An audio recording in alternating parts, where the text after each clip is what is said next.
Air travel is truly amazing. Because of it, it's easier than ever before to see the world and all its incredible cultures. But just because you're on a plane doesn't mean there aren't rules, and if you break them, there can be dire consequences. So, from turning off airplane mode to climbing into the overhead compartments, get ready for some things you should absolutely never do on an airplane. Enjoy watching. Let's go! Contact chaos. What's drier than eating a cracker in the desert? Clue.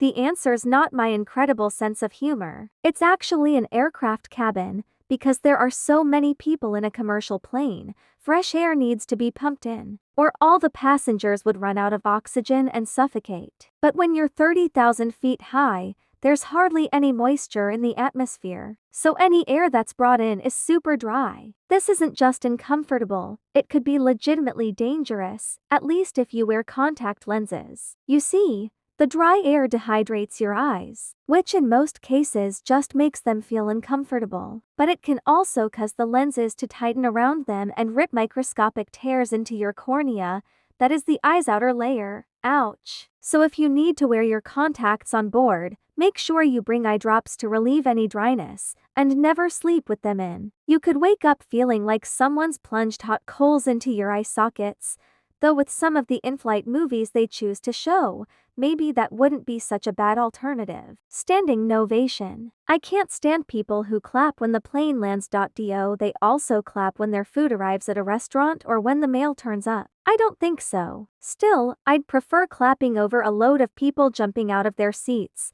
The seatbelt light isn't just there to look pretty. When it's on, don't stand up. If you're mid-flight, the pilots probably activated it because they reckon you're about to hit some turbulence.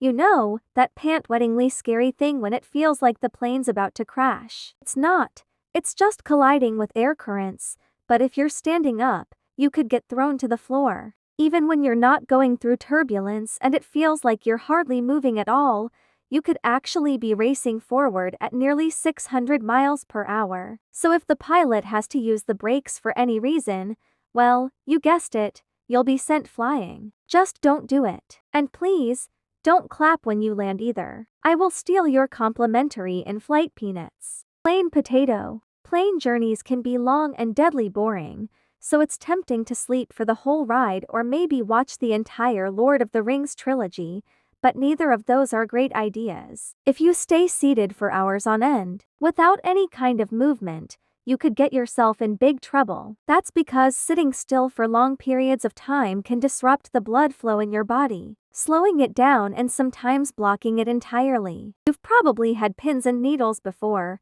Well, it's kind of like that, except it can get a lot worse. If you don't move around, blood cells might clump together and cause clots in your legs, leading to painful swelling. This is called deep vein thrombosis and can be excruciating. Batteries. How would you react if I told you your phone could erupt into flames anytime you take it on a plane with you? At least, if it has a lithium battery, and it probably does. Lithium batteries are inside all sorts of everyday devices, including phones, laptops, and cameras. If you bring any of these on board with you, airlines will highly encourage you, and sometimes require you to keep them in your hand luggage, not in your main luggage. Okay, but why? Well, lithium batteries are extremely sensitive to high temperatures, as well as being incredibly flammable. Not a great combo. They're highly unlikely to randomly combust, but malfunctions do sometimes happen. And because planes have drier air than the outside atmosphere, if anything does catch fire, it'll spread much faster.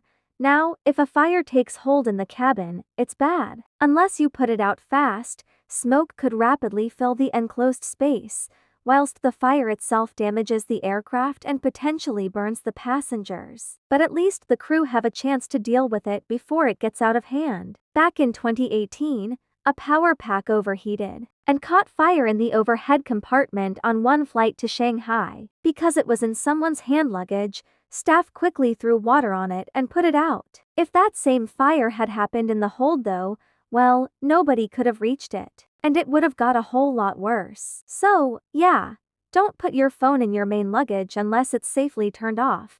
The only fire that should be allowed on a flight is my rap mixtape. Word. Flying flu. My grandma always used to tell me, A bit of dirt will do you good, young girl, and maybe she was right, to a degree, but I don't think that saying applies to airplanes. Plane cabins are compact, enclosed spaces, with loads of people crammed into them, and a limited supply of air in circulation, air that everybody is breathing in and out and passing to one another. They do have filter systems to get rid of airborne germs, but they're not 100% efficient. There are air vents above every seat too.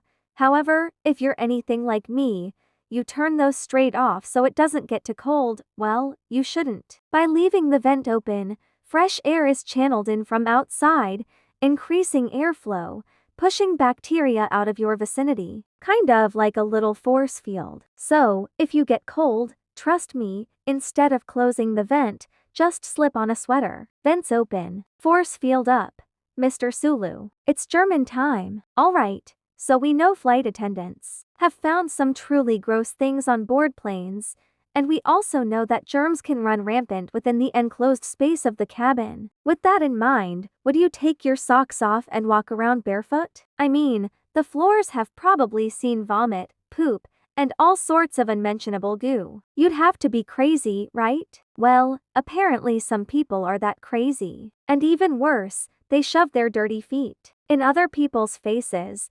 I can't think of anything grosser than turning round and seeing these toad monstrosities poking through beside me. Like, seriously, doing that isn't just nasty. It's also super unhygienic, but not that Barefoot Warriors are the only germ spreaders you might encounter. One unfortunate vacationer found themselves sat behind this. Why? Is all I want to know. I'd be tempted to give that hair a hard tug if it didn't look so dirty. Though it's probably still cleaner than the in-flight blankets airlines sometimes provide. Apparently, there's rarely enough time to clean all of them between flights, so they're often reused. Yuck! No matter how much hand sanitizer you lather on, if you've got a snotty, drool-covered blanket draped over you, you're still gonna have a butt-ton of germs to deal with. And if staff don't have time to clean the blankets, do you think they had time to clean the windows? Well, I sure don't. So avoid leaning your head on those too. They might not look dirty, but bacteria are microscopic, and while you snooze against the window, they could be multiplying all over your face. Alright, you're probably sick of hearing about gross stuff now, but I've saved the most outrageous for last. This woman was caught drying her underwear with the air vents. Faith in humanity officially lost. And do you have any crazy airplane stories to share? Well, we've just landed in the comments section, so let me know down below, and thanks for watching.